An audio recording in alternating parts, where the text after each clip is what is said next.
China কেন bachelor প্রোগ্রামের জন্য 2025 সেপ্টেম্বর ইনটেক থেকে ইন্টার্নস এক্সাম চালু করার সিদ্ধান্ত নিয়েছে। তো আমরা আসলে ইন্টার্নস এক্সাম নিয়ে আসলে সবাই অনেক বেশি কনফিউজ যে কিভাবে হবে, কিভাবে কখন হবে, আদৌ হবে কিনা, বা কোন কোন ইউনিভার্সিটি এই এন্ট্রান্স এক্সামের মধ্যে আসছে। তো আমি যদি একটু মোটা দাগে বলে দিই, চায়নার যে টপ ইউনিভার্সিটিগুলো আছে যারা ফুল স্কলারশিপ প্রোভাইড করে বা ভালো স্কলারশিপ প্রোভাইড করে, তারা সকলেই এন্ট্রান্স এক্সামের মধ্যে আসছে। এবং আপনি যদি ওই ইউনিভার্সিটিতে স্কলারশিপ অ্যাডমিশন পেতে চান, তাহলে আপনাকে অবশ্যই এই কোয়ালিটি টেস্ট পাস করেই আপনাকে অ্যাডমিশন পেতে হবে। এবং চায়না কেন করলো বা চায়না করার দরকারটা কী ছিল? তো আমরা জানি ইতিপূর্বে চায়নাতে আমরা জানি যে খুব সহজে শিক্ষার্থী স্কলারশিপ পেয়েছে, অ্যাডমিশন পেয়েছে, এবং ভিসাটাও কিন্তু খুব সহজে চলে এসেছে। মোটামুটি চায়নাতে কিন্তু রিজেকশন রেট ছিল না বললেই চলে। বাট 2024 সাল থেকে কিন্তু আমরা অলরেডি কিছু রিজেকশন দেখেছি। সেই রিজেকশনগুলো হয়েছে ইন্টারভিউ খারাপ হওয়ার কারণে, ব্যাংক স্টেটমেন্টের কারণে, বা বিভিন্ন ফেক ডকুমেন্টসের কারণে কিন্তু রিজেকশন এসেছে। তো চায়নার এইটা করে লাভটা চলছে। চায়নাতে আমরা যারা পড়তে যেতে চাই বা যে অংশ পড়তে যাচ্ছি বা গিয়েছি বিগত বছরে, তাদের মধ্যে কিছু আনকোয়ালিফাইড শিক্ষার্থী তো অলরেডি চায়নাতে চলে গিয়েছে। এবং এই আনকোয়ালিফাইড শিক্ষার্থী চলে যাওয়ার কারণে ইউনিভার্সিটিগুলো ভাবমূর্তি নষ্ট হচ্ছে। আপনি তো জানেন যে চায়নার প্রত্যেকটা ইউনিভার্সিটি কিন্তু পাবলিক ইউনিভার্সিটি, এবং সবগুলো কিন্তু ওয়েল র্যাঙ্ক বা ওয়ার্ল্ড র্যাঙ্ক ভার্সিটি। তো একটা ওয়ার্ল্ড র্যাঙ্ক ভার্সিটিতে আপনি যদি যে কোনো রেজাল্ট নিয়ে যদি অ্যাডমিশন পেয়ে যান, তাহলে সেখান থেকে কিন্তু আপনাকে ইউনিভার্সিটি খুব একটা বেশি বেনিফিট হচ্ছে না।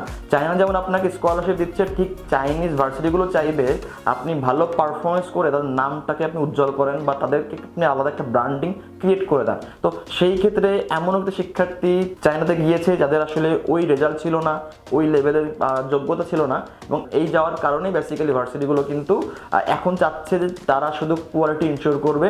এবং আমাদের এখানে পড়তে আসতে হলে, ভালো র্যাঙ্কিংয়ে পড়তে আসতে হলে অবশ্যই কোয়ালিটি স্টুডেন্ট দরকার। কারণ চায়না যেভাবে দিন দিন আগাচ্ছে, আসলে এইটা করা ছাড়া আর কোনো রকম কাজ ছিল না, অবশ্যই এটা দরকার ছিল। এইটা করার মাধ্যমে কী হবে, স্টুডেন্টগুলো বুঝতে পারবে, রিয়ালিটি বুঝতে পারবে। মার্কেটে অনেকেই আছে, অনেকভাবে বলতেছে, অনেক বড় ভাই, অনেক এজেন্সি বা অনেক ব্যক্তি আছে যারা বলছে ফুল ফ্রি, এবং 2.0 full free, 3.0 full free. Result requirement নাই, বাট অবশ্যই রেজাল্ট রিকোয়ারমেন্ট আছে। আপনি চাইলেই যে কোনো রেজাল্টে ফুল ফ্রি নিতে পারবেন না, আপনি চাইলেই যে কোনো রেজাল্ট থেকে আপনি যে কোনো ভার্সিটিতে পড়তে পারবেন না। আমাদের সবার একটা ড্রিম থাকে পেকিং ইউনিভার্সিটি, চায়নাতে পড়বো তো পেকিংই পড়বো, অন্য কোথায় পড়বো কেন? চায়নার পেকিং বাদে আরও অনেক ভার্সিটি আছে, চায়নাতে পেকিং বাদেও অনেক ওয়েল র্যাঙ্ক ভার্সিটি আছে যেটা অন্যান্য কান্ট্রিতেও নাই। তো সেক্ষেত্রে যদি আপনি ওই সকল ভার্সিটি পড়তে চান, তাহলে অবশ্যই আপনার কোয়ালিটি দরকার। তো আগে বাস্তবতা বুঝতে হবে আমার রেজাল্ট কেমন, আমি কতটুকু পারবো, দেন আপনাকে স্বপ্ন দেখতে হবে ওই ইউনিভার্সিটির জন্য।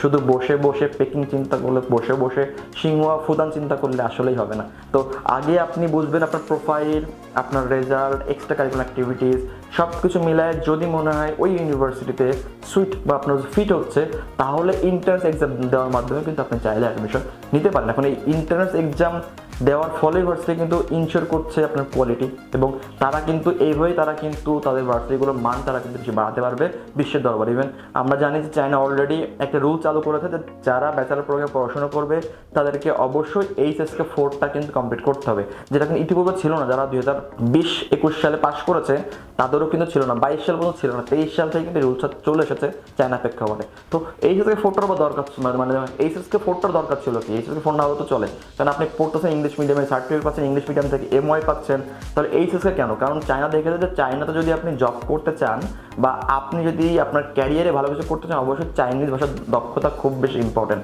একটা কান্ট্রি স্কলারশিপ দিচ্ছে, পড়াশোনা করাচ্ছে কম খরচে, অবশ্যই তাদের একটা বেনিফিট বা তাদের একটা অ্যাডভান্টেজ দরকার। তো সেক্ষেত্রে যদি আপনি চাইনিজ ভালো বলতে পারেন, যেটা আপনার জন্য অ্যাডভান্টেজ জব মার্কেটে, ঠিক ওদের জন্য সুবিধা আপনাকে পিক করে আপনাকে দিয়ে ভালো কিছু করানোর জন্য। ইভেন যারা চাইনিজ বলতে পারে তারা চায়নাতে এবং দেশে দুই জায়গায় সমান কদর পায় এবং ভালো স্যালারি জব করতে পারে। তো চায়নার এই সিদ্ধান্ত অবশ্যই খুবই সুন্দর যে এইচএসকে 4টা কমপ্লিট করতে হবে, কারণ চায়নার প্রেক্ষাপট যদি আপনি খুব ভালো রেজাল্ট করেন বাট আপনি চাইনিজ বলতে না পারেন, তাহলে আলটিমেটলি আউটপুট জিরো। তো বারবারই বলবো, চায়নাতে পড়তে যেতে যাচ্ছেন অবশ্যই মাথায় রাখবেন চাইনিজ ল্যাঙ্গুয়েজ। এখন এই চাইনিজ ল্যাঙ্গুয়েজ আপনি চাইলে মার্সিন থেকে শিখতে পারেন, চাইলে সেপ্টেমিন থেকে শিখলে কী হবে, ইউনিভার্সিটি আপনাকে অল্প করে পুশ করবে এবং আপনার মেইন কোর্সের সাথে এটা একটা রান হবে। বাট যদি মার্সিন থেকে শেখেন, তাহলে আপনি 6 মান্থ সময় পাচ্ছেন নিজেকে গোছানোর এবং ভাষাটাকে সুন্দরভাবে শেখার, যেখানে আপনার পরে আর কষ্ট করতে হচ্ছে না। খুব সহজে আপনি এইচএসকে 4 লেভেলটা পাস করতে পারছেন। এবং সাথে এটাও বলবো যে আসলে যখন একটা কান্ট্রি এই রুলসগুলো আনবে, তার মানে শুধুমাত্র এটা ওই কান্ট্রির জন্য না, আপনার জন্য বেনিফিটেড। দ্যাট মিনস মিনস আপনি চায়নাতে পড়লে যে আপনার যে লেভেলটা আসবে, আপনার সার্টিফিকেট ভ্যালুটা আসবে, এবং যেটা আপনি আপনার নেক্সট কর্মজীবনে কিন্তু আপনি কিন্তু এটা কিন্তু পাবেন।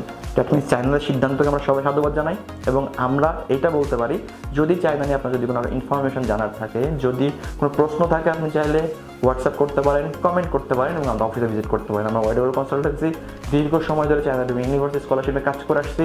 আশা করি আপনার উচ্চশিক্ষার জার্নি WWCর সাথে শুভ হবে। ভালো থাকবেন। আসসালামু আলাইকুম।